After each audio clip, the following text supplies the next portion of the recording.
이제 본인은 너무나 이게 무서워가지고 위에서 그냥 채공 비행을 한 거예요. 데이비드 프레버 중령은 선해 비행하면서 점차 내려갔고요. 뭐라 그러냐면 인터뷰에서 도저히 이 물체랑 교전할 엄두가 안 난다. 중력 가속도가 너무 빠르고 이것이 자칫 잘못하다가 이건 게임이 안 된다는 식으로 있죠. 제5정조라 그래가지고 이 UFO를 코라는 그런 프로젝트를 시도한 적이 있어요. UFO 헌터 허준 씨하고 같이 있었는데 그것이 이제 3번에서 시도를 해서 성공한 적이 있죠.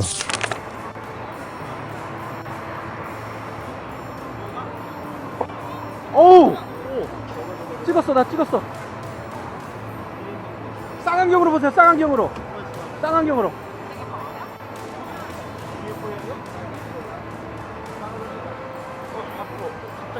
네, 갑자기 나타났어요. 아니 3번인데 없어졌어. 네, 없어졌어.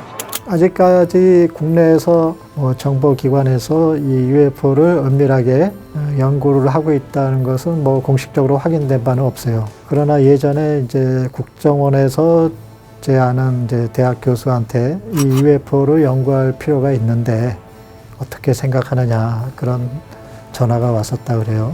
지금 굉장히 전 세계적으로 이게 화제가 돼가지고 저희 센터에서도 이제 이 영상을 좀 분석을 해봤거든요. 요번에 영상 분석하면서 제가 이제 이 물체가 일 가능성이 높다고 생각돼요.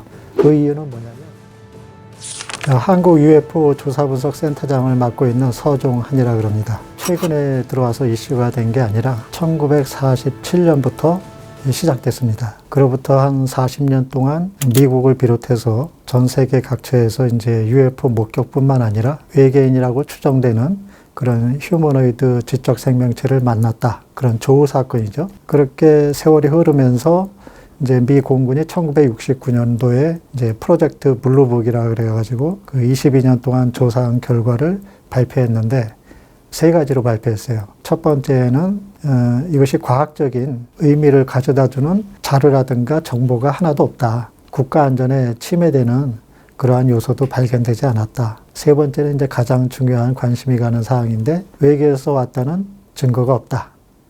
그런 식으로 결론을 내렸거든요. 근데 최근에 이제 2021년도인가 그럴 거예요. 6월 24일 날 미 국방부에서 공식적으로 UAP는 존재한다. 그러니까 UFO라는 용어가 UAP로 바뀌었어요.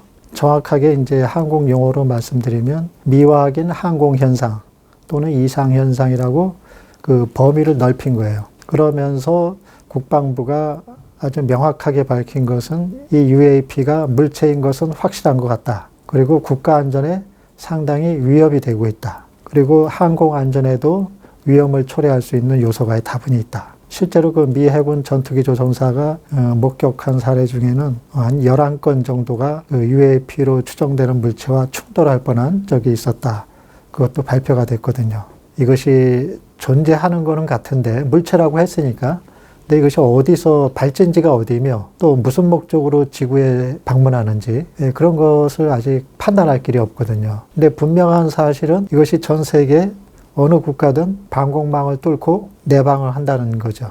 레이더에도 추적이 되고 최근에도 미군에서 이제 목격자의 충격적인 증언이 나왔는데 수백 메타 크기의 그런 큐브 형태의 물체를 봤다. 비일비재하게 접촉 조우 사례가 많았던 거는 미 해군 전투기 조종사 니미츠 항공모함 사건이 있거든요. 그 사건이 2024년 아마 11월에 일어난 것으로 생각되는데 그때 당시 훈련 비행 중이던 데이비드 프레버 중령, 그 다음에 알렉스 티트리 소령, 이 남자 여자 전투기 조종사분이 이제 편대를 이루어가지고 프린스턴 순양함에서 지시를 받고 그 해역으로 가요. 전투기를 몰고 갔는데 거기서 이제 충격적인 장면을 목격하게 되죠. 바다 표면이 부글부글 일면서 뭔가 잠수함 같은 유선형 물체가 물에 잠겨 있고 그 위에 틱택형 하얀색의 흰색의 알약 같은 캡슐형의 그 UFO가 지그재그로 막 불규칙하게 움직이는 장면을 목격하게 돼요.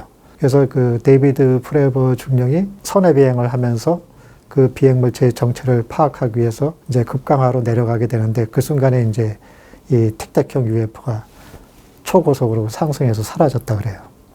상당히 그 신뢰성이 높죠. 신뢰도가 높은 이유가 미 공군, 해군 또 전투기 조종사가 봤다는 것은 레이더에 포착이 되고 그 물체의 크기, 고도, 또 속도 그런 것까지 다 측정이 되기 때문에 상당히 그 신뢰도가 높다는 얘기죠.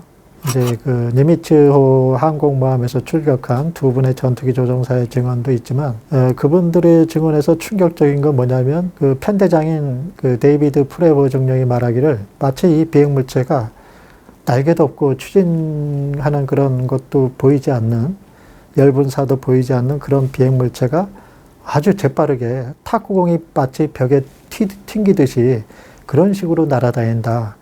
그래서 같이 출동했던 그 알렉스 티트리 소령이 뭐라고 말했냐면 이제 본인은 너무나 이게 무서워가지고 위에서 그냥 채공 비행을 한 거예요.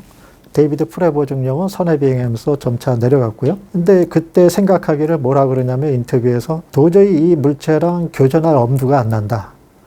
중력 가속도가 너무 빠르고 이것이 자칫 잘못하다간 이건 게임이 안 된다는 식으로 말씀을 하시더라고요.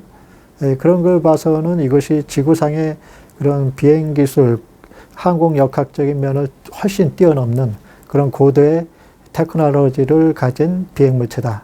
그건 확실한 것 같아요. 그래서 데이비드 프레버 중령이 뭐라 그랬냐면 이것이 지구상에서 개발된 그런 비행 물체라고는 볼 수는 없는데 그렇다고 외계에서 왔다는 말은 아니다.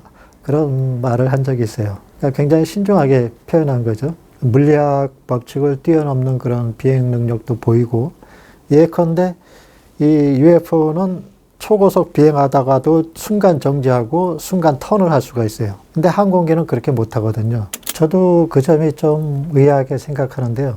무려 30년 이상 써왔던 UFO라는 용어가 실제적으로 미확인 비행 물체거든요. 벌써 물체라고 언급을 한 거예요. 근데 이것이 식별되지 않은, 확인되지 않은 물체거든요. 그것이 지구상공을 날아다닌다는 거죠. 근데 최근에 와서 21세기에 들어와가지고 이것이 UAP로 바뀌었다는 것은 뭔가 그 대중들한테, 국민들한테 이것이 굉장히 민감해져가지고 관심을 좀 더 누그러뜨리기 위한 그런 어떤 작전이 아닌가. UAP는 5가지 범주로 분류가 됩니다. 첫 번째는 이제 공중 간섭물이라 그래가지고 풍선이라든가 기구, 그런 둥둥 떠다니는 물체, 부유 물체. 두 번째는 이제 대기 현상.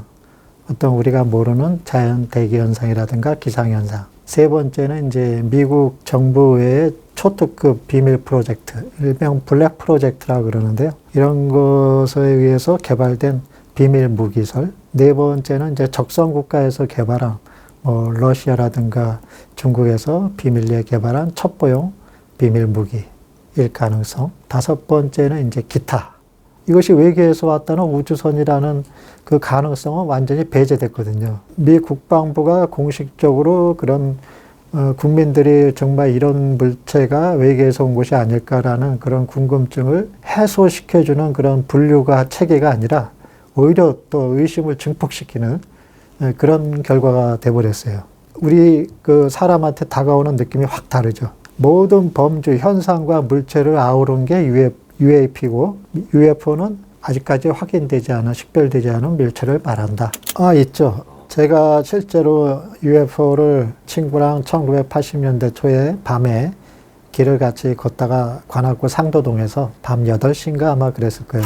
이제 추우니까 이제 길바닥을 보면서 걸어가다가 이제 앞으로 시선을 들었는데 그 순간에 그 럭비볼 같이 생긴, 송편처럼 생긴 그런 물체가 굉장히 밝은 짙은 그 황금색을 띠면서 조용히 유유히 그 건물 위쪽으로 날아가더라고요. 굉장히 속도가 저속이었어요. 그걸 한 수초 동안 봤죠. 의도적인 UFO 촬영법이라 그래서 존브로 방식으로 촬영하는 게 있어요. 그 태양 주위 코로나 쪽을 향해서 한 20-30분 동안 찍게 되면 UFO가 고속으로 날아다니는 걸 찍을 수가 있어요. 2개의 그 발광체가 가만히 떠 있더라고요. 아주 은색빛이. 그 다음에 제가 시도한 것이 뭐냐면 제5정조라 그래가지고 이 UFO를 코라는 그런 프로젝트를 시도한 적이 있어요. UFO 헌터 허준 씨하고 같이 있었는데 그것이 이제 3번에서 시도를 해서 성공한 적이 있죠. 그러니까 어떤 텔레파시, 일종의 사년파를 보내는 식으로 해가지고 사실 저도 믿지 못했어요. 이걸 한번 시도해 볼 필요는 있다. 그래서 했는데 한 12분 만에 그 물체가 나타났어요. 지금 굉장히 그 전 세계적으로 이게 화제가 돼가지고 저희 센터에서도 이제 이 영상을 좀 분석을 해봤거든요. 1차 분석에서 제가 뭐라고 말씀드렸냐면 일단은 좀 의심스러운 게 영상 두 편이 공개가 됐는데 첫 번째 영상은 격추하는 장면이고 두 번째 영상에서는 그 물체가 이제 줌아웃 된 상태에서 바다 위를 그냥 날아다니는 장면이거든요. 정형무진. 이 헬파이어 미사일은 여러 가지 종류가 있거든요. 한 5-6가지 그 버전이 있는데 대부분은 다 폭발하는 그런 폭발성 그런 탄도를 가진 미사일인데 유일하게 딱 하나가 비폭발성 탄도를 가진 미사일이 하나 있어요. 그 모델이 뭐냐면 AGM-114R9X라는 미사일이에요. 닌자 미사일이라 그래요. 이 미사일이 가다가 타겟에 거의 명중하기 직전에 칼날이 펼쳐져요. 그 탑재됐던 칼날 6개가 쫙 펼쳐지면서 타겟을 명중시키는 거죠. 요번에 영상 분석하면서 제가 이제 이 물체가 그 사마드 3 드론일 가능성이 높다고 생각돼요. 이게 2024년 10월 30일 날 찍었다는 필름이 맞다 그러면 전날인 29일 날 그 후티 반군이 대량의 드론을 그 남부 이스라엘로 자폭을 한다든가 공격을 하는 사례가 있었어요. 그럼 뭐 그 다음 날도 드론이 발사됐을 가능성이 높다고 보는 거죠. 근데 제가 분석한 바로는 영상에 보니까 화면에 나타난 그 미사일 길이랑 타겟의 물체가 정확하게 타겟의 물체가 2배예요. 헬파이어 미사일 그 아까 말씀드린 그 모델은 1.6m입니다. 길이가. 근데 이 물체는 2배니까 3m가 되는 거죠. 근데 공교롭게도 사마드 3 드론이 3m입니다. 2.9m 정확히. 아무리 봐도 이게 영상 순서가 뒤바뀐 것이 아닌가. 또는 왜 초반에 이것을 정찰해서 포착한 영상이 없을까? 그 영상은 왜 빠졌을까? 그리고 물체가 격추된 다음에 뭐 해수면으로 추락하는 영상이 잘렸거든요. 생략됐어요. UAP 가능성, 그리고 이제 드론일 가능성, 이 두 가지를 염두에 두고 있어요.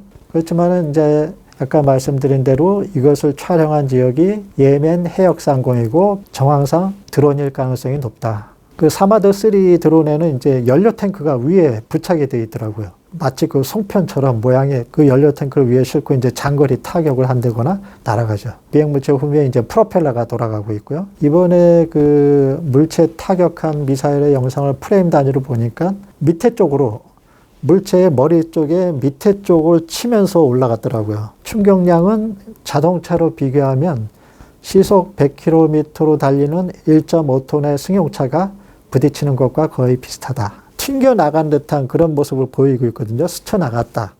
이게 맞기는 맞았는데 그 닿는 면적이 공면인 것 같다. 둥근 공면이라서 충돌을 하면서 이것이 균형을 잃고 닌자 미사일의 그 칼날이 있으니까 이걸 충격으로 인해서 파편 쪼가리 떨쳐내고 미사일은 그대로 가속도 때문에 그 속도가 빠르기 때문에 그냥 튕겨서 나간 거죠.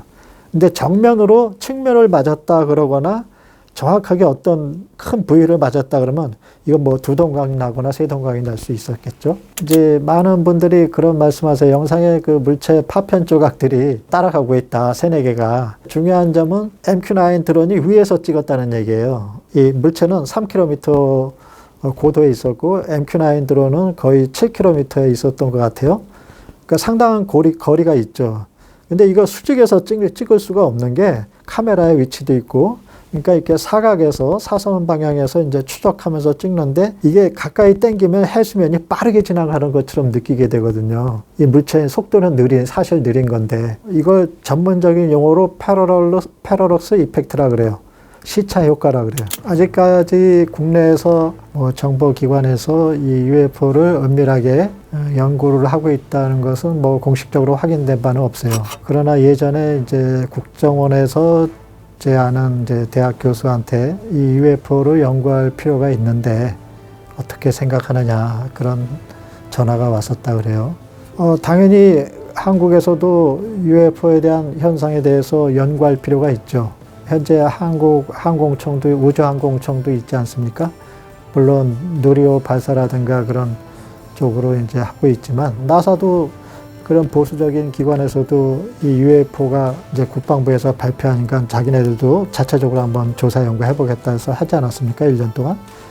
그런 것처럼 이 UFO 현상이 날로 이게 심화되고 많은 사람들이 이것을 궁금해하고 이 비행 물체가 이제 물체라는 것까지 인정했는데 그러면 뭐냐 도대체 어디서 날아오고 그 발진지가 어디고 정말 거기에 어떤 지적인 고도의 외계 생명체가 타면서 날아오는 우주선이냐 그렇다면 이건 심각한 일이거든요. 그런 점에서 뭐 미국이나 선진국에서는 연구하고 있고 저 남미 쪽에 뭐 브라질이라든가 페루, 아르헨티나, 멕시코 그런 칠레 그런 나라에서도 그 공군에서 UFO 별도 조사 기구가 있거든요. 선진국이라는 것이 꼭 뭐 물질적으로 잘 살고 그런 것만 선진국이 아니라 실제적으로 그런 현상에 대해서 우리나라도 빨리 착수해서 조사 연구하는 그런 기구가 정부 차원에서 만들어졌으면 해요.